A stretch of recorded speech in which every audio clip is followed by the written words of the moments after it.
Développer et moderniser le réseau routier tout en développant les secteurs connexes, dont le secteur touristique, telle est l'ambition du gouvernement de transition. Pour ce faire, certains sites et zones touristiques devraient bénéficier d'une attention particulière. C'est le cas de ce qui pourrait être considéré comme une station balnéaire, en l'occurrence la ville de Coco Beach. Dans son plan de développement, le gouvernement entend ainsi réhabiliter l'axe Ntobe-Coco Beach.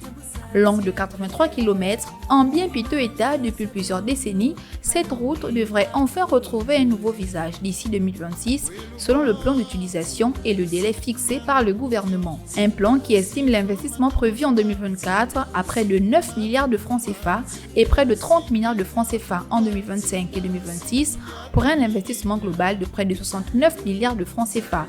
Ce qui constitue l'un des projets routiers les plus ambitieux du Plan national de développement pour la transition.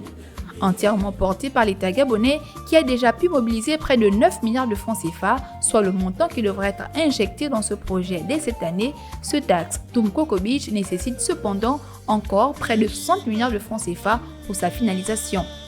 À noter qu'en plus de la réhabilitation de cette route, l'État prévoit également à Coco Beach la construction du quai de pêche pour 223,7 millions, la construction d'une digue à 150 millions de francs CFA au centre de pêche, l'achèvement de la réhabilitation et l'équipement du centre médical et installation des panneaux solaires pour plus de 300 millions de francs CFA.